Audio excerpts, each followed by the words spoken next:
They came from the stars like gods. The Xerelians had conquered planet after planet across the Orion Arm without losing a single battle. Their technology was centuries ahead of any known species. Their warships, sleek, black monsters as large as cities, floated into orbit, and resistance would vanish. No demands, no peace talks, no mercy. If your planet showed strength, they wiped it clean. If you surrendered, they enslaved you. Humanity had watched it all unfold on the outer colonies. First it was Kavos III, a mining planet. Then Urila, then the twin moons of Solari. Every time, the messages stopped. Every time, the same result. Nothing left. Earth's government did what it always did, argued. Politicians talked about diplomacy. Some hoped the Xerelians would ignore humans if they just stayed quiet. But by the time the 7th colony fell, it was too late. They were coming for Earth. Except Earth had a secret. One warship. One monster hidden from public knowledge. A relic of a dark program called Project Leviathan. It wasn't beautiful or elegant like the Xerelian cruisers. It was a brutal, angular giant, over-engineered and over-armed, built not to intimidate, but to kill. Its name was Vindicator. Its captain was Commander Elias Rourke, a man known more for disobedience than for heroism. Disgraced, forgotten, until now. He sat alone in the command chair, watching the stars stretch like threads in the void, as the Vindicator glided silently past Pluto's orbit. Around him, his crew moved like ghosts, veterans, outcasts, misfits, no press, no medals, just one mission. Stop the invincible. "Sir," said Lieutenant Saren Vale, her voice cold, clipped, professional. "Xerelian flagship sighted. 25 million kilometers out. Closing." Rourke didn't answer right away. He stared at the display, at the thing that had swallowed worlds. The Jal Turak. Just one of their ships, but larger than anything human minds had dared to dream of. It shimmered in the dark like obsidian, its surface pulsing with light like it was alive. "Bring us out of stealth," Rourke said finally. The crew looked up. "Sir, we'll be exposed." "They need to know," he said, "that this one doesn't roll over." Outside, the Vindicator powered up, its hull lit with red streaks as weapon arrays came online. Power surged through its core, awakening old systems, some of which had never been tested outside simulations. Inside the Xerelian ship, alarms went off. A ship was decloaking nearby, small by their standards, primitive in design, but moving directly toward them. Commander Jarek of the Jal Turak didn't flinch. He didn't need to. There had never been a need to. No species had ever launched a direct attack. "Target it," he ordered lazily. "Eliminate."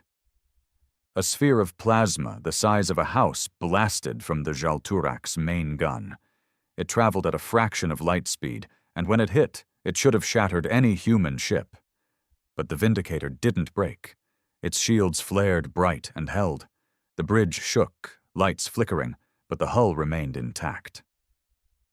"They're scanning us," Saren said. "They're confused." Rourke smiled.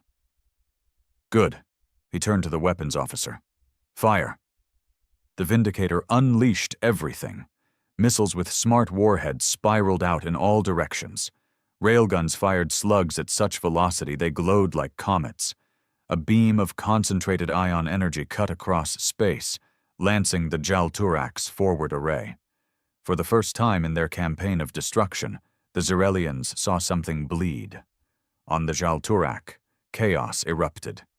"Shields failing," a technician screamed in their native tongue. "They're using adaptive targeting. How?" Jarek stood in disbelief. "Impossible. They're humans." "Yes, sir," the tech replied, trembling. "And they just disabled our targeting grid." Back on the Vindicator, Rourke leaned forward, eyes locked on the screen. "That was your first mistake," he muttered, thinking we'd go down easy. He stood, voice rising. Get ready. We're not stopping till they know what humanity really is. No longer the prey, no longer afraid. Now, they were the storm.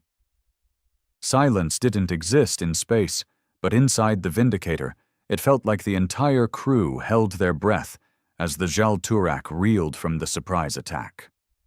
Direct hits on their forward array, communications bay, and external shield nodes, Lieutenant Saren Vale reported, her voice sharp but laced with awe.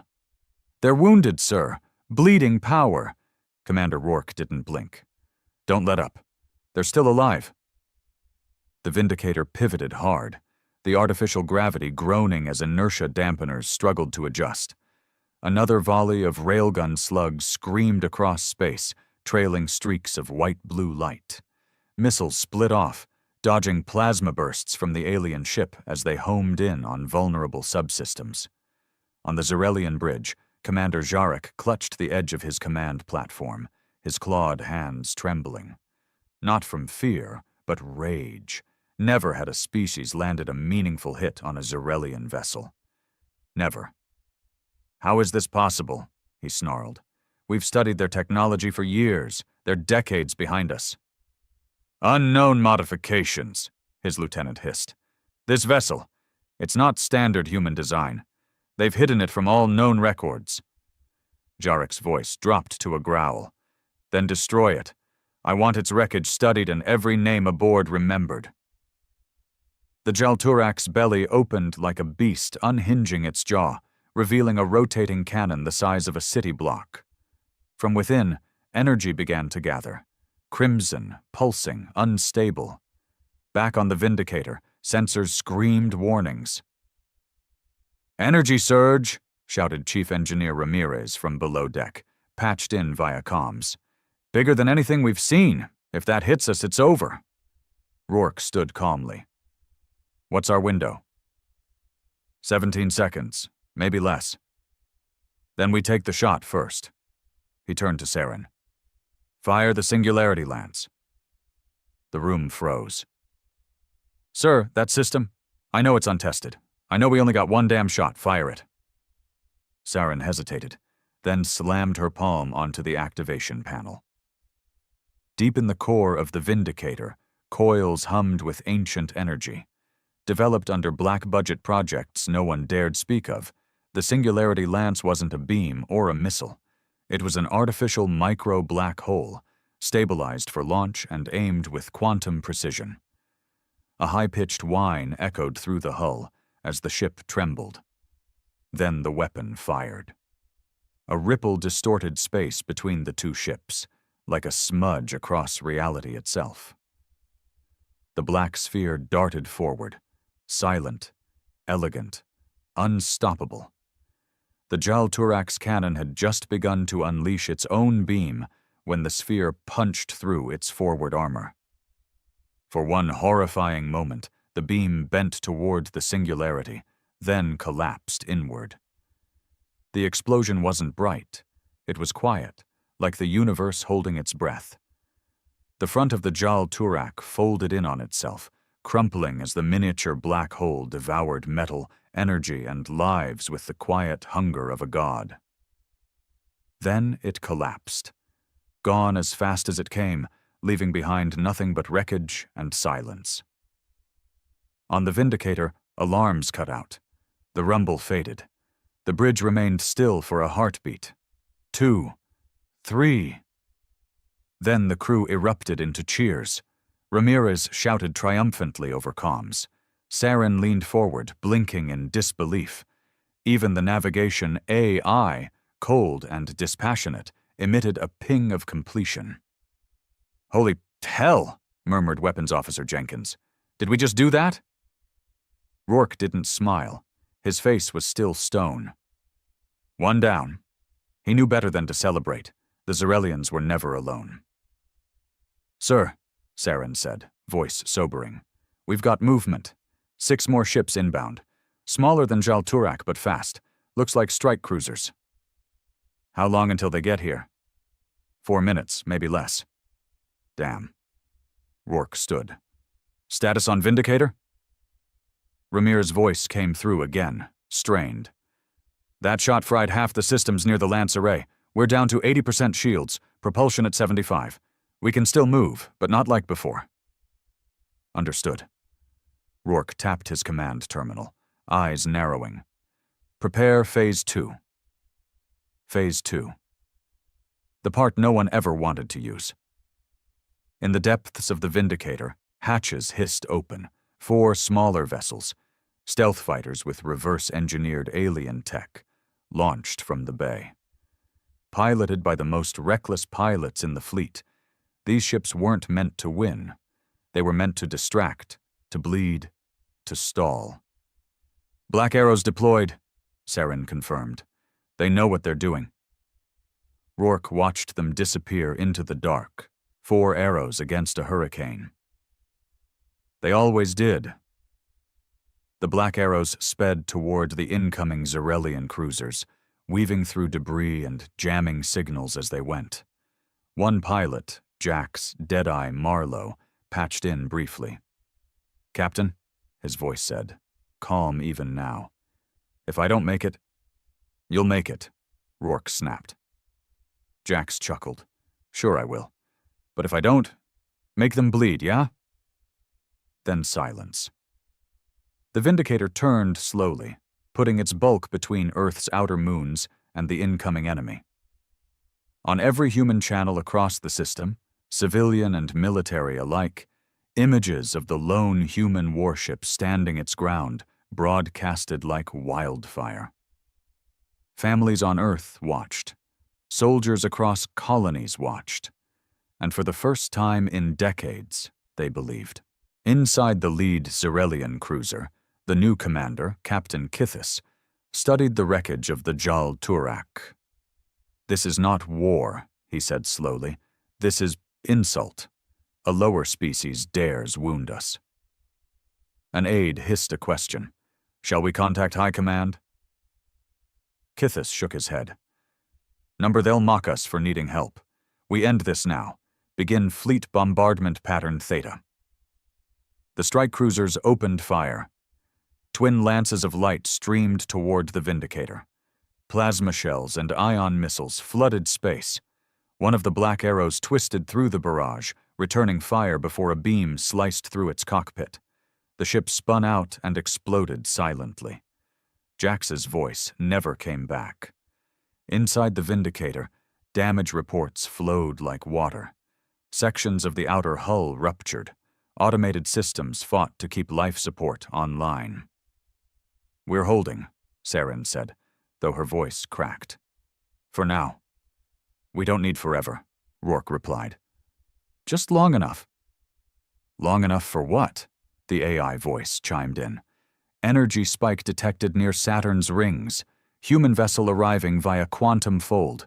Signature matches Earth Fleet Registry. UES Ironclad." Saren turned with wide eyes. "We've got backup?" The screen lit up.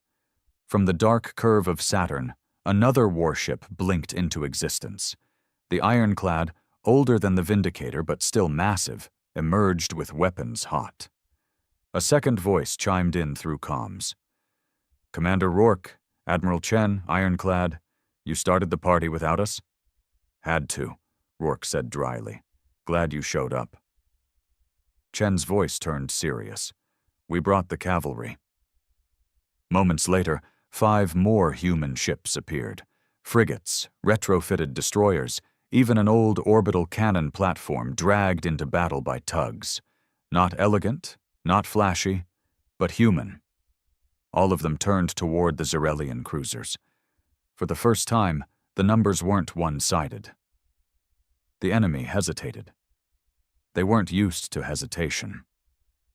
Rourke stood tall, blood on his cheek from a ceiling panel that had broken loose. "Broadcast this on all open channels." He nodded to Saren. She opened the communications. "This is Commander Elias Rourke of the UES Vindicator. You came to take Earth. You thought we'd run, like the others." His voice sharpened, biting. "But we're not like the others. We're not prey. We're not afraid, and we're not alone anymore. On 1,000 screens, across 1,000 ships, across every moon and outpost still holding out, humans watched one man stand against the monsters that tore across the stars. You wanted Earth? Vorok said. Then come and take it. The first Zarelian cruiser didn't die easy. Even with the Vindicator and Ironclad firing in sync, even with plasma streaming across space and railgun slugs chewing through its hull, the enemy ship fought like a cornered animal. Its shields flared a sickly green, absorbing blast after blast, while its counterfire scorched the void. It clipped one of the human frigates, tearing its engines apart in a blinding burst. "Frigate Doyle down," Saren said, her voice strained, watching the explosion unfold across the tactical display. "No life signs. It's gone." Commander Rourke didn't flinch, but something in his eyes darkened. "Log the names. Every last one." The bridge lights flickered. More damage. Somewhere beneath the command deck, automated fire suppression hissed to life. A low rumble vibrated through the floor as the Ironclad launched a barrage of kinetic lances. "They're breaking formation," Jenkins called from weapons. "We've cracked their lead cruiser. Its command signals are scattered." "Good," Rourke growled. "Push in. No survivors." He wasn't fighting for some grand Federation ideal, not for medals, not even revenge. He was fighting because Earth needed to remember what it meant to stand, to bleed and bite back. Captain Kithis of the Zarelian fleet watched his screens with narrowing eyes. In all the centuries of their dominance, only one species had ever resisted so violently. The Kroganth, long ago. But even they surrendered after a week of orbital strikes. Humans were different. They didn't beg. They didn't run. They fought like animals with nothing left, and worse, they were learning. "Sir," his tactical officer said, antennae twitching nervously. "They've shifted tactics, coordinated formations. They're jamming our tactical frequencies now." Kithis slammed a clawed hand onto the console. "Imitate them. Adapt. Use their own chaos against them." The Zarelians weren't used to adapting. Their ships were built for domination, not defense. Their command relied on intimidation, not innovation. But the humans didn't play by those rules. Not anymore. In the engine bay of the Vindicator, Chief Engineer Ramirez crawled through a mess of sparking wires and venting coolant. He didn't have time to call a team. Didn't need one. He just needed 30 more seconds. The singularity shot earlier had fried half their backup systems, and if he didn't bypass the fusion capacitor now, they'd lose propulsion. "Come on, you metal bitch," he muttered, fingers moving fast. Behind him, a warning light blinked red. Coolant pressure exceeding safe limits. I see it," he hissed. "One more seal, one more fuse." Then a snap hiss as the final connection locked in. The room groaned, then steadied. "Bridge, this is Ramirez," he said through gritted teeth. "Engines are green, barely. Don't ask for miracles." Rourke's voice came back instantly. "Wouldn't dream of it. Just hold her together, Chief." "I always do." Elsewhere on the Vindicator, in the med bay, Dr. Elena Kaur stitched a man's leg without anesthetic. The wound was deep, shrapnel embedded in muscle, and the patient bit down on a strap of leather to stop screaming. "You're lucky," she said quietly, eyes not leaving her work. "Another inch and your femoral artery would have sprayed this room red." He grunted in pain. "I said lucky, not painless," she added. All around her, nurses and assistants moved like ghosts, dozens injured. No time for rest. Just blood, gauze, pain, and more pain. Because war didn't pause for recovery. And neither could they. Out in space, the tide began to turn. The Vindicator moved like a monster, limping but unyielding. Beside it, The ironclad and the surviving destroyers tore into the remaining Zarelian cruisers. One enemy ship exploded under concentrated fire, the blast illuminating the shattered hull of the wrecked cruiser like a dying sun. "3 down," Saren said, barely believing it. "3!" But Jenkins' face had gone pale. "Missile barrage incoming. Zarelian reinforcements just arrived." "Where the hell from?" Rourke barked. "They must have been cloaked behind Europa's shadow. Stealth class, 2 heavy corvettes, and another capital-class ship." "Status on fleet?" "The ironclad's taken heavy hits. Frigate Ravenscar just lost comms. Destroyer Caspian is down to 30%. Rourke stared at the new warship on the screen. Sleek, black, sleek like a dagger in the dark. Not another Jal Turak, but worse. This was the Zarelian Wraith class, their answer to every resistance, built not just for war, but for mass erasure. "Target the Wraith," Rourke ordered. "We finish this now." Jenkins shook his head. "Sir, we don't have the firepower. Not anymore." Saren stepped closer. "But we might have something else." Rourke raised an eyebrow. "What are you thinking?" She glanced at the nav AI. "The Vindicator still has jump capability, doesn't it?" "Emergency quantum jump, yeah," he said slowly. "Short range only, risky. Can fry the core if we're not aligned right. But if we jumped inside the Wraith's shield radius?" The room went quiet. "That's insane," Jenkins muttered. "We'd be torn apart." "Not if we time it right," Saren replied. "We jump in close enough that their tracking systems can't react. We unload everything we've got point blank. The Wraith's defenses are made for long range." Rourke considered it. It was suicide, but it was also the only shot they had. And humanity had always made its mark through madness. The Wraith-class ship loomed ahead, unbothered by the chaos. It moved like it had already won, like it always won. Kithis watched from within, already drafting the report to High Command. He'd record the initial failure of the Jal Turak as a tactical anomaly, the resistance by the humans, expected but ultimately futile. Then something pinged on their sensors. Human ship, jumping. But not away. Toward us? Kithis stood. "What are they?"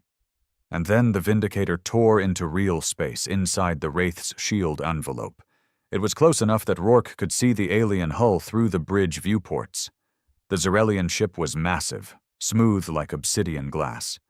But now it looked vulnerable. "Now!" he roared. Jenkins didn't hesitate. Everything they had left fired at once.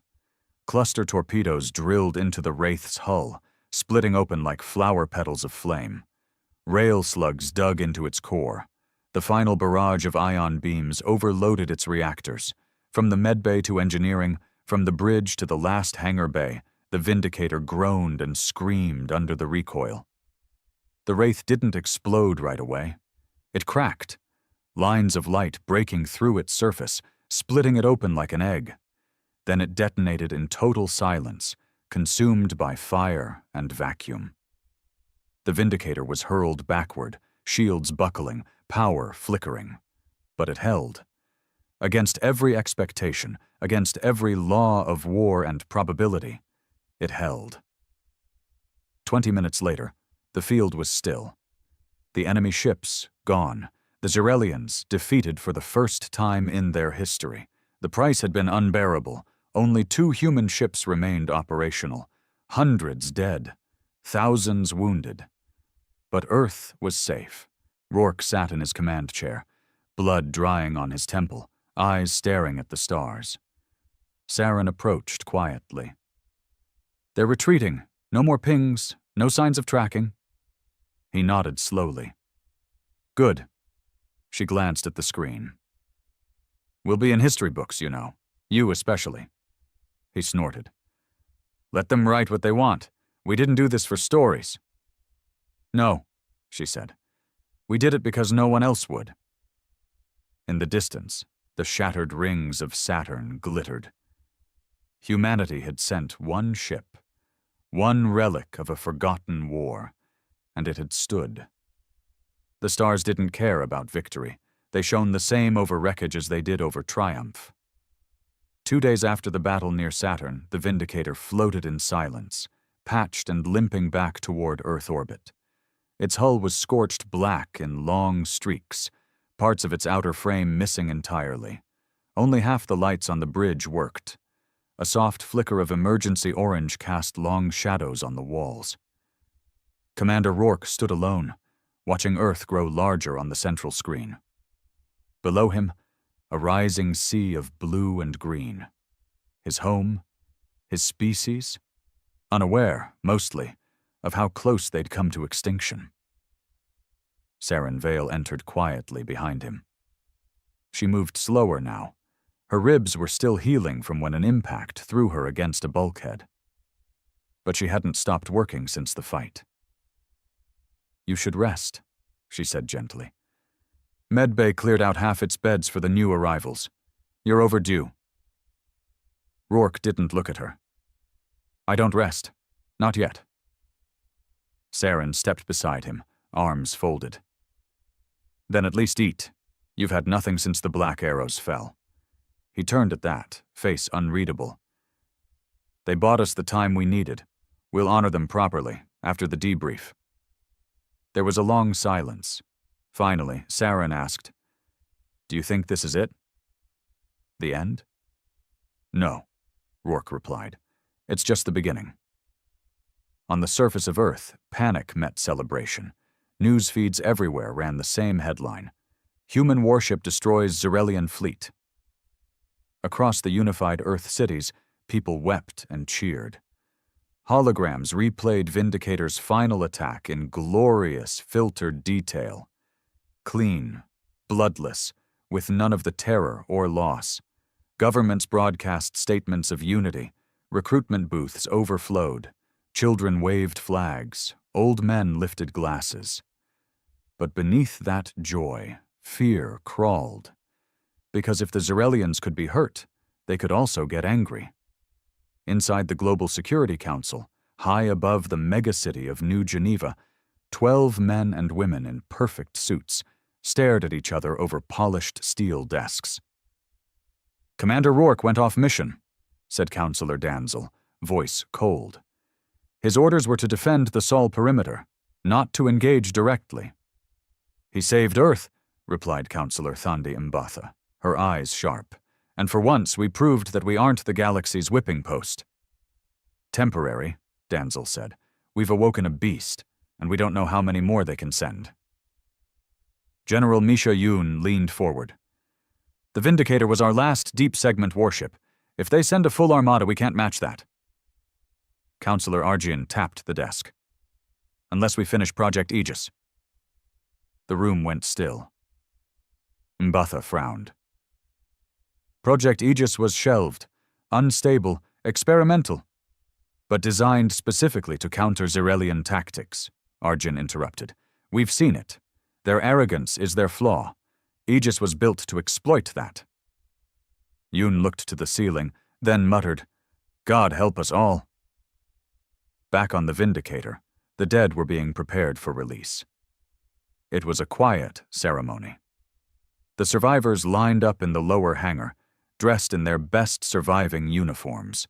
The bodies, wrapped in polished carbon weave caskets, were slid into the launch chutes one by one. Each coffin bore a name: Jax Deadeye Marlowe, Lieutenant Tessa Hound, Navigator Elric Shaw, over 50 names, too many for one deck.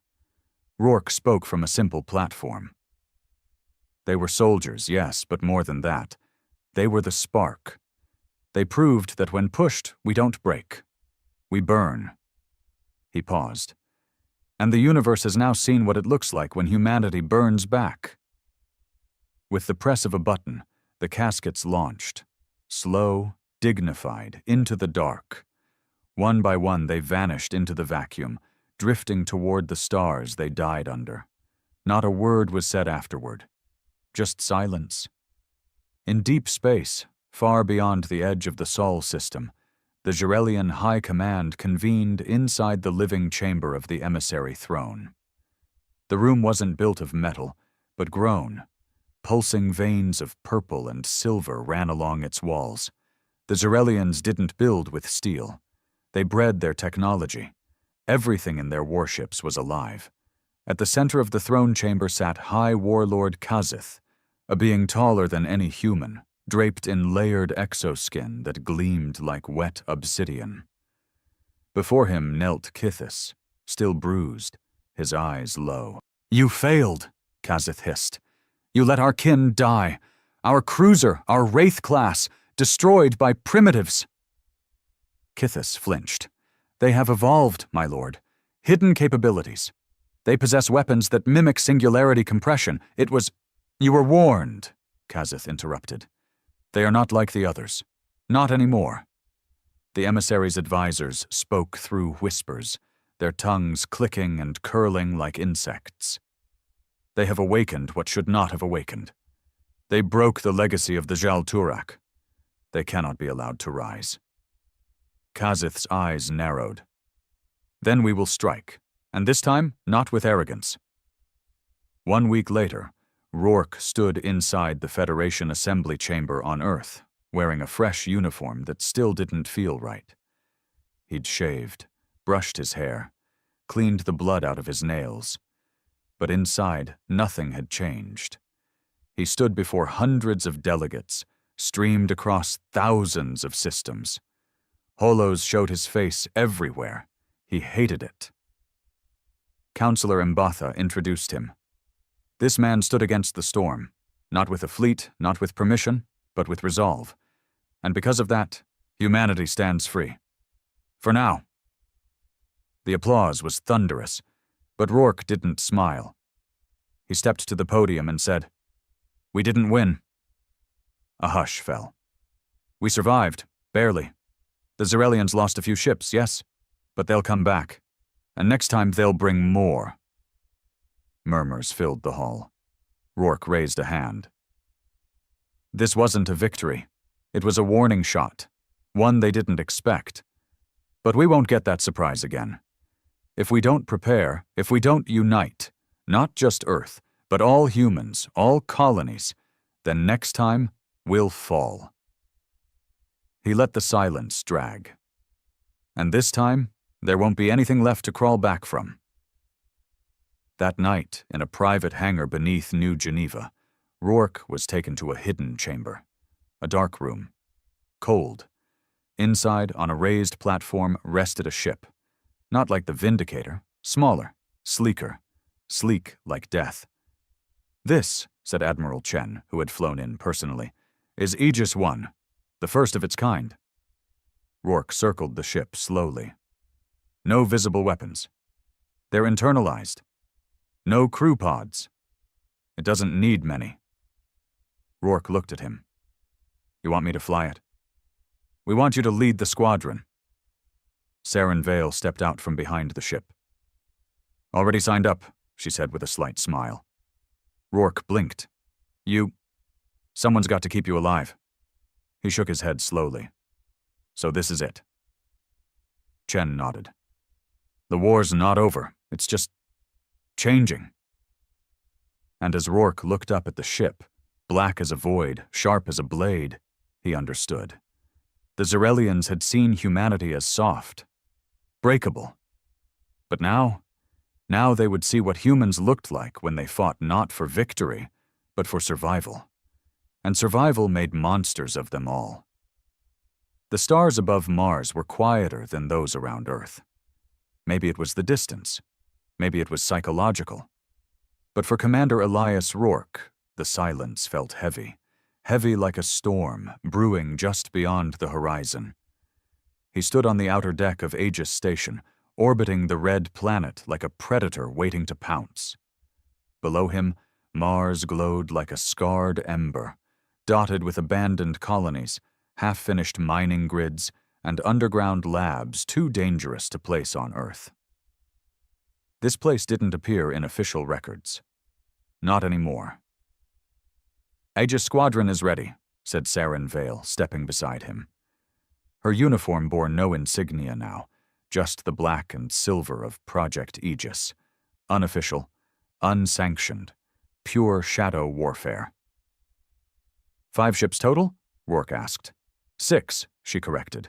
One of the prototypes passed core stabilization yesterday. Call sign Phantom 6. He nodded. Still no word from command? Nope, but they know. They always know. That was the thing about Shadow Wars. Officially, they didn't exist. So if Aegis 1 exploded in deep space, or its pilots were captured, there would be no rescue, no funeral, no names on any walls. Just silence. In the dark bay of Hangar 13, the Aegis fighters gleamed like obsidian daggers. Smaller than the Vindicator's old crafts, but 10 times more advanced. Each one had a quantum folding core, a neural link cockpit, and adaptive armor that shifted like skin in response to damage. They weren't built to survive long engagements. They were built to end fights before they began. As Rourke entered his ship, Phantom 1, the cockpit hissed closed. Lights blinked on in perfect sequence. The ship's AI came online, a soft female voice with no emotion. Neural sync initializing. Stand by, Commander Rourke. The link hit his spine like cold electricity. His vision doubled, then focused. Suddenly he could feel the ship, its balance, its sensors, even its tiny vibrations. It wasn't flying a ship. It was becoming it. Squadron, check in, he said aloud, though he didn't need to. The neural net let them all feel each other's presence now. Phantom 2, green, Saren responded. 3 ready. 4, locked in. 5 and 6, online. Copy that, Rourke said, initiating launch. The hangar opened to a massive tunnel carved into the Martian rock. As Rourke fired the thrusters, the Phantom screamed forward, light bending around its hull, then burst into the black void. One by one, the others followed. Aegis Squadron had launched. The mission was simple, on paper. Intercept and investigate a Zerelian recon vessel spotted just outside Jupiter's orbit. But nothing about this war had ever been simple. As they approached the coordinates, the tension in the neural net grew. Enemy vessel detected. The AI reported. Class unknown. Not matching any recorded Zerelian hull signatures. Visuals, Rourke ordered. The screen showed a long, dark mass, floating silently, with no lights, no heat, no visible weapons. What the hell is that? Saren muttered. Rourke frowned. Scan it. The scan came back. Wrong. It wasn't just Zerelian tech. It had human signatures buried in the energy spectrum. Run that again, Rourke said, now leaning forward. The AI repeated it. Still the same.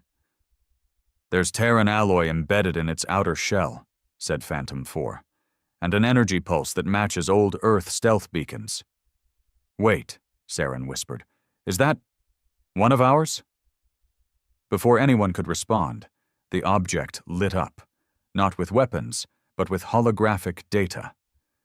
A projection spilled into space, expanding like a flower of blue light. Dozens of symbols floated in the void, Zerelian runes mixed with human numerics. Then the message began. A voice, half human, half synthetic. If you're seeing this, it means I failed. My name was Commander Hallen Price, formerly of UES Harbinger. I was taken, broken, rewired. The voice shook, glitching every few seconds. The Zerelians, they aren't what we think. They don't conquer for expansion. They conquer to contain. Humanity, our kind, isn't evolving. We're becoming something they fear, something old, something they saw before. The light dimmed, the signal distorted. They're not invading Earth. They're trying to stop it from waking up. The thing beneath the Pacific Trench. We called it Project Worm. They call it Devourer. Then silence. Rourke sat frozen. Project Worm? Saren broke the tension. What the hell did he mean, wake up? I don't know, Rourke whispered, but we need to find out. Back at Aegis Station, chaos erupted. The message spread faster than command could contain it. Within hours, black site captains across the Sol system requested clarification. Old clearance levels were reactivated. The name Project Worm resurfaced from decommissioned archives. No one admitted it existed, but everyone knew it did. In a sealed chamber beneath the ocean floor, guarded by 10 layers of kinetic shielding and 3 orbital satellites, it waited.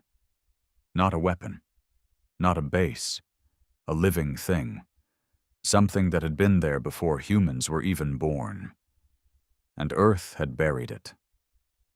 Admiral Chen appeared on the secure comm screen inside Rourke's debrief room. His face looked older, tired. "You weren't supposed to find that," he said. "But it's real, isn't it?" Rourke replied. Chen didn't deny it. "We discovered it in 2081, he said slowly. "A biomechanical structure embedded beneath the Pacific Plate. We thought it was dormant, but it wasn't. It pulses once every few decades, like it's breathing." "Why hide it?" "Because it changed people. Anyone who got near it, engineers, scientists, they started dreaming of shapes that don't exist, speaking languages that don't translate, and it didn't stop there." He leaned in. "The Zarelians knew. They've seen this before, on other worlds, dead worlds.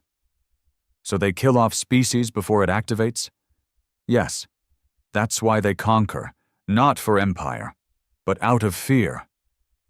Saren whispered, "Then they're not just enemies. They're terrified." Rourke's mind spun. All this time they'd thought humanity was the underdog, the stubborn insect beneath the boot. But what if humanity wasn't small? What if it was something cosmic, something unfinished? And what if finishing meant the end of everything? That night, Rourke sat in his private quarters aboard Aegis Station, staring at the blue glow of Earth in the distance. Not with awe, but with unease. If what Price said was true, then everything was backwards. The Zarelians weren't monsters. They were survivors. They'd seen what happened when something like Project Worm woke up. Rourke didn't know what it was, but it was beneath their feet. And it was breathing. The descent began in total silence. Aegis transport Obsidian drifted over the pitch-black waters of the Pacific Ocean, its cloaked frame invisible even to the satellites it passed. Aboard, Rourke stood with Saren and the rest of the Aegis team, all wearing full sub-pressure suits reinforced with neural interfaces and micro-shock insulation. Beneath them was the Pacific Trench, the deepest place on Earth. A place even light had abandoned. And far below, embedded in a fissure that shouldn't exist on any tectonic map, was the object known only to a few as Project Worm. "Reading full seal integrity," Saren said, checking her wrist console as the ship started submersion. "Pressure stabilizers at 100%. "Let's hope it stays that way," murmured Rourke. The Obsidian groaned as it pierced the water's surface. There was no fanfare, just a quiet splash, and then the vessel slid under like a dying shadow. It took hours to reach the right depth, past the lightless zones, past the remnants of forgotten submarines and extinct species no one ever studied, down into the crushing dark. "Approaching the trench perimeter," the pilot said finally. "We're entering the restricted ring." From the main viewport, Rourke saw it, first just a shimmer of movement, then a structured silhouette. A vast black arch, half buried in the ocean floor, 10 kilometers wide, shaped like a ribcage made of stone and metal and something else. Something that shouldn't have existed on Earth. "There it is," Saren whispered. The worm. Inside the trench facility, codename Echo Black, the air smelled like filtered rot. It wasn't mold, not really, but something in the recycled oxygen system left a copper taste on Rourke's tongue. The air was dry, but felt used, like it had been through too many lungs, too many decades. Echo Black had been built in 2084 as a deep ocean research base. Now, most of it was offline. The lights flickered overhead. Halls were lined with corrosion and dust. And at the heart of it all was Vault Theta, a massive vault door sealed with 9 redundant fail-safe locks, buried at the lowest chamber of the base. "This is where they kept it," said Dr. Mira Thorne, the only civilian on the mission, and one of the last surviving scientists from the original Worm project. Her hair was wild and gray, her eyes constantly flicking over her shoulder. She hadn't been allowed above sea level in over 10 years. She pressed her hand to the biometric scanner, and the first lock disengaged with a long, slow hiss. "You understand," she said, not turning around, "that once we open this, nothing will ever be the same again." Rourke didn't answer. He didn't need to, because deep in his gut, he already knew.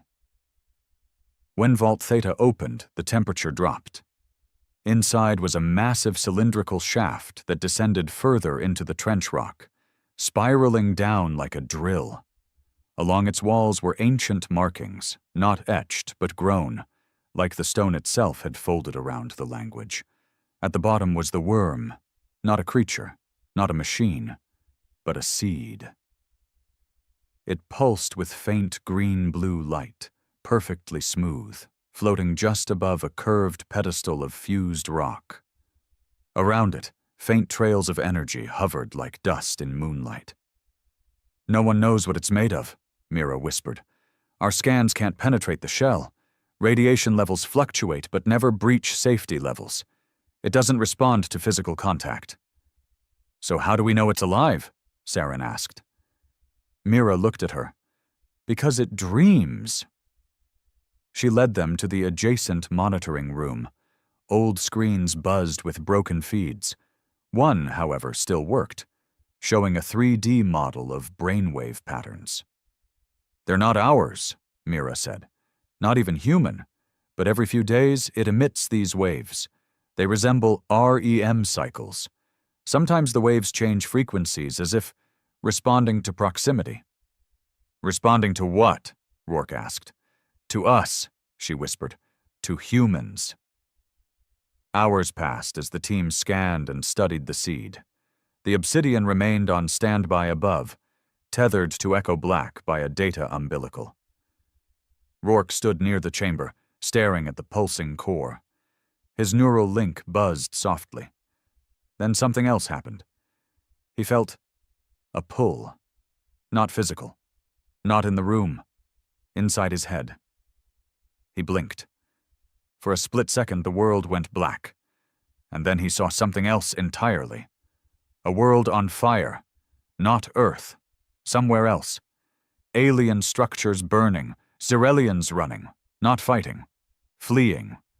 And from the sky descended something vast. Too vast to comprehend. A coiling shape made of both machine and biology, with hundreds of eyes. No face, just mouths. Mouths that whispered names. Human names. Rourke snapped back, gasping, hand on his chest. "Commander?" Saren called, catching him. "I saw something," he said. "What did you see?" "Something the Zerelians fear."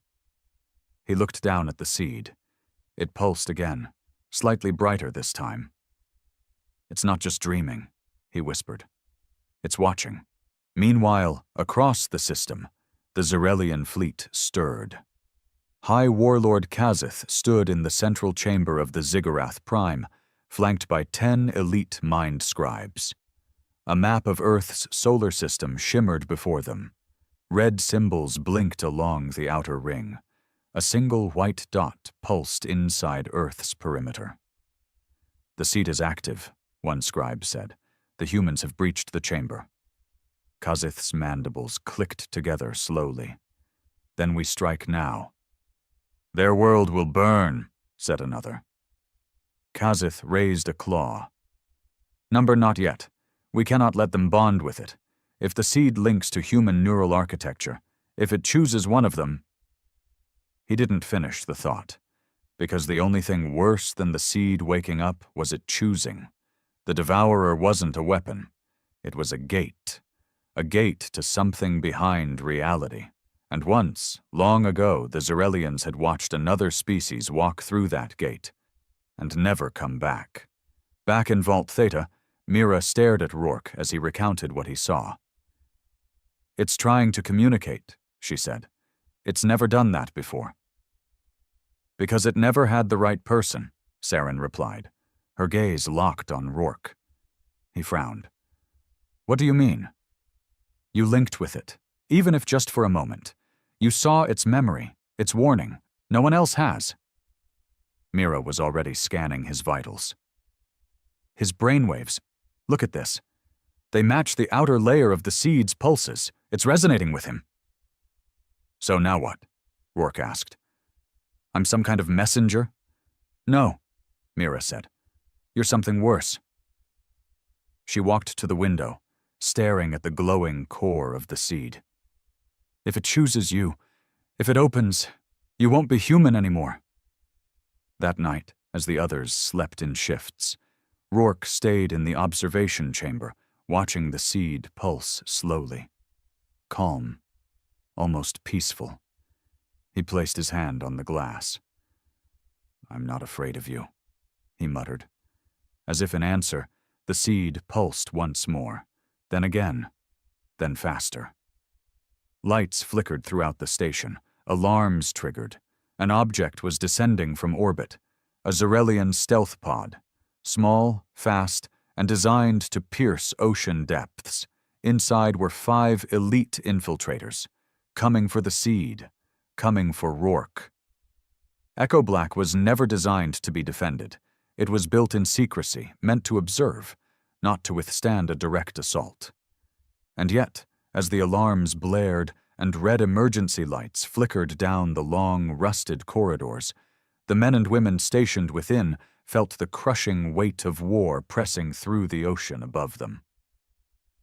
"Unidentified object breaching the trench wall," Saren called, her voice sharp over the comms. "ETA, 3 minutes." Rourke stood in the command center, one hand gripping the console, the other clenched tightly at his side. "Can we stop it?" "Negative," said the AI. "Object is heavily shielded. Fast. It's riding the current straight to the access shaft." He didn't need a full scan to know what it was.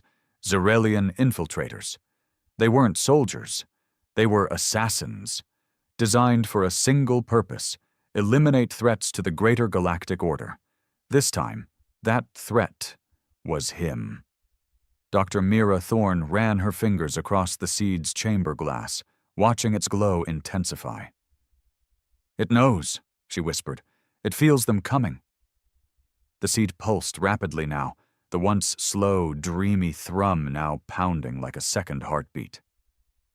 "It's afraid," she said. Saren looked up. "Of what?" "Of being destroyed," Mira replied, her voice trembling. "Of being silenced again." Then she turned to face Rourke as he entered the chamber.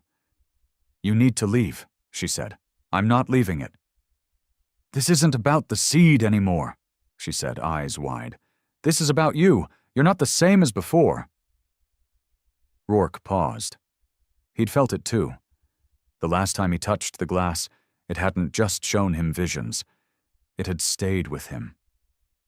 There was a hum beneath his skin now, a silent thrum in the back of his skull, like a distant signal waiting for a reply. Saren stepped in behind him. "The enemy's going to breach in less than 2 minutes. Whatever you're planning to do, Rourke, do it fast." He stepped forward to the glass again. He didn't touch it this time. He spoke. "I don't know what you are," he said to the seed, "or why you're down here. But if you need me, then take what you need. Use me." Nothing happened at first. Then, everything changed. Inside Rourke's mind, reality shattered. He didn't fall. He didn't move. But suddenly he was elsewhere, floating in an impossible place, a vast void of light and shadow, geometries that twisted into each other, shapes that didn't obey any laws of space, stars that blinked like eyes, galaxies coiling around each other like serpents. and from the center of it all came a voice. Not spoken, not even audible, just felt.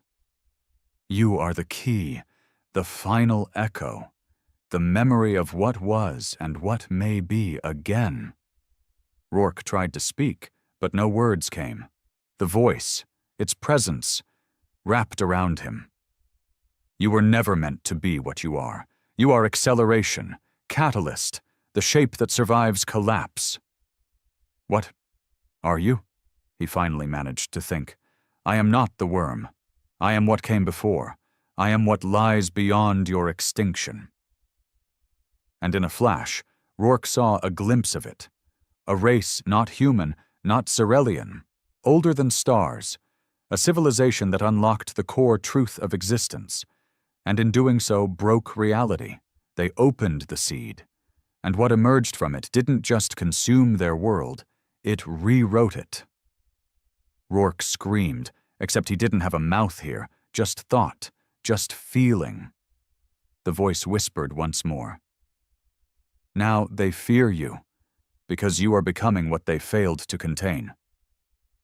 And then, as fast as it came, it ended. He woke up gasping, kneeling in front of the seed, his body covered in sweat, eyes wide. Saren ran to him. Rourke, what the hell just happened? I saw it, he whispered. It's not just a weapon. It's a doorway, a memory, of a species that came before, something too big to control. Then he stood. And it chose me. The first breach hit Echo Black like a hammer. A section of the upper hull imploded, water screaming through twisted metal. Emergency bulkheads slammed shut, but not fast enough to stop the Xerelians.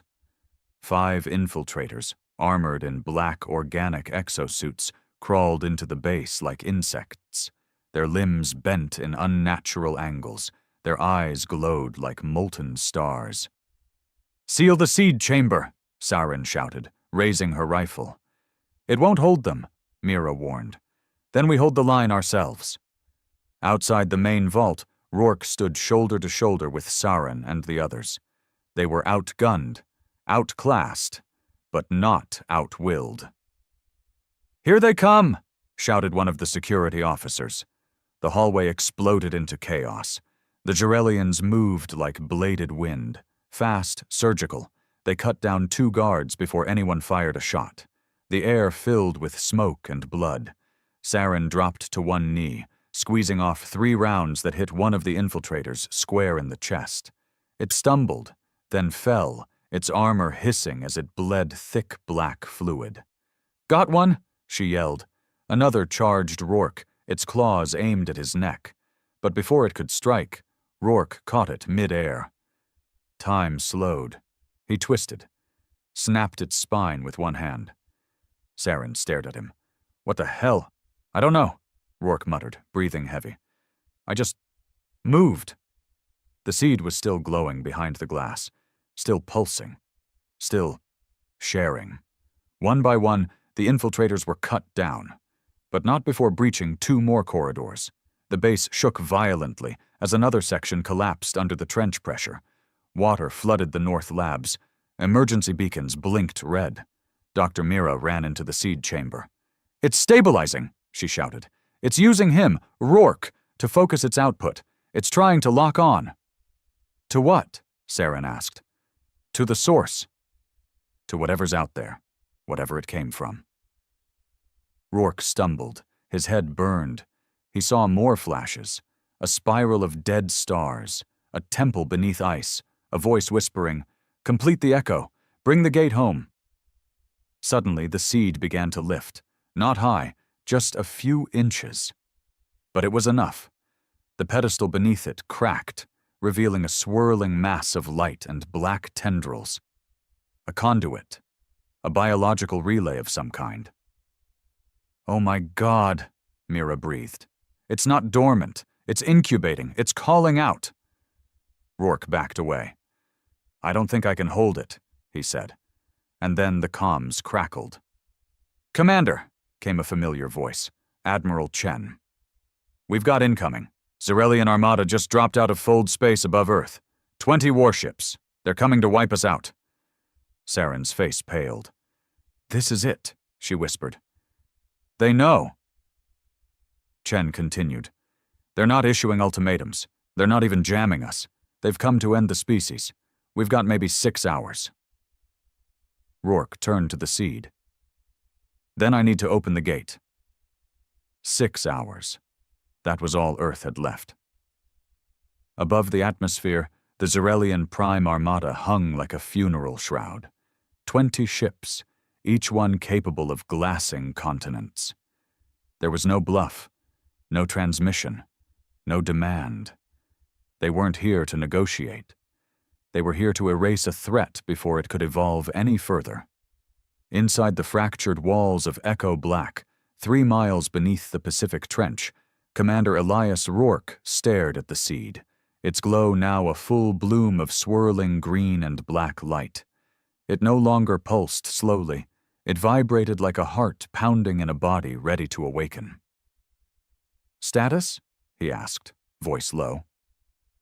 Dr. Mira Thorne, her face pale under emergency lighting, looked up from her console. The seed has breached every sensor threshold. Its core temperature is rising, but it's not melting. It's changing. Changing into what? Asked Saren Vale, her weapon still slung across her chest, eyes flicking between the chamber and the collapsed corridors behind them. Mira hesitated. I don't think it's a weapon anymore. I think it's a bridge. To what? To something not from here. Not from now. Rourke didn't ask how she knew. He already felt it in his bones, a pull, not toward the seed, but through it. As if his consciousness was tethered to something waiting behind a thin veil, straining to step through.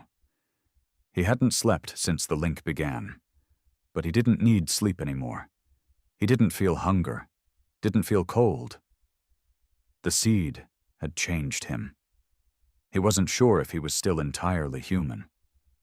But he was sure of one thing. He was the only one who could open it.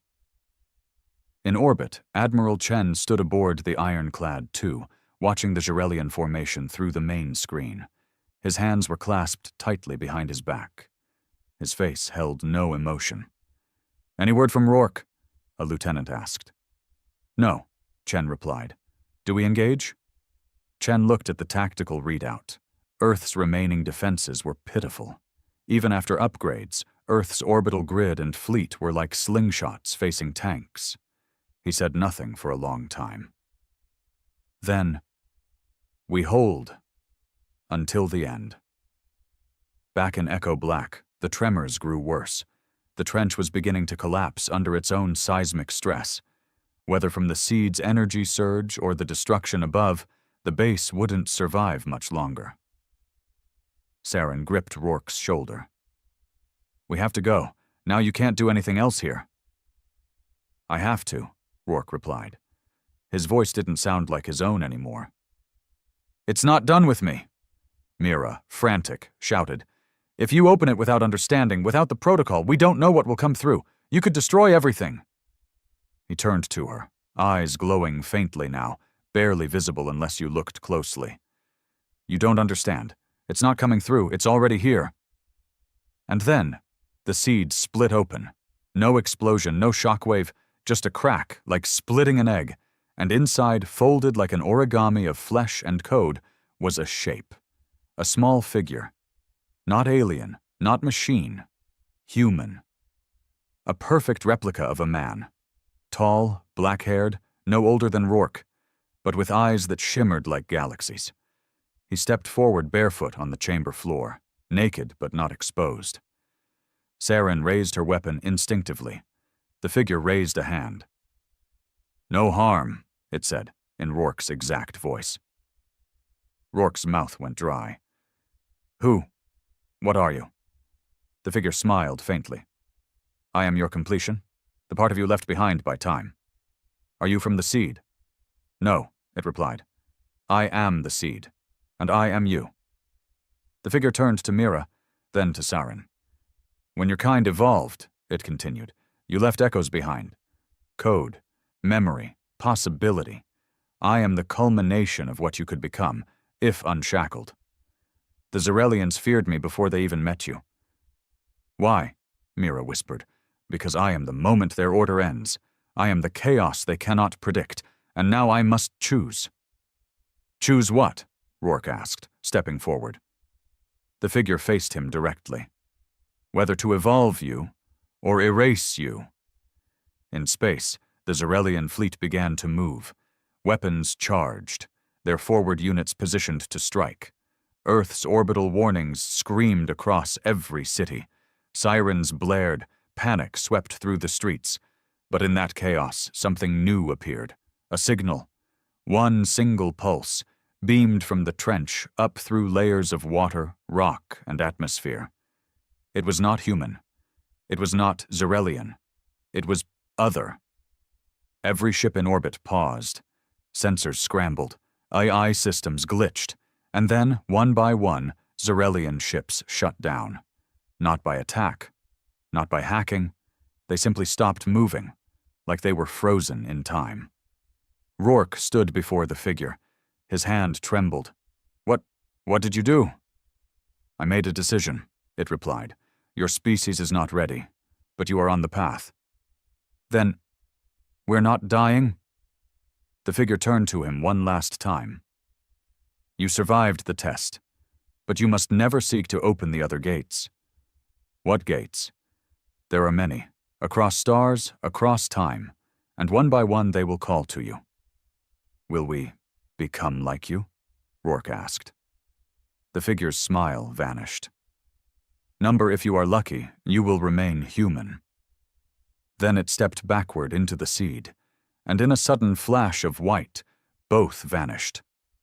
The seed collapsed into itself, shrinking, until nothing but dust remained. Silence returned. Echo Black collapsed 3 minutes later, but not before Rourke, Saren, and Mira made it back to the surface, extracted by an emergency stealth cruiser sent by Admiral Chen. They watched from orbit as the Zerelian fleet retreated, engines silent, lights dimmed. No shots fired, no lives taken. Not this time. 3 weeks later, the world tried to move on. News of the battle was suppressed. The Zerelians never officially returned.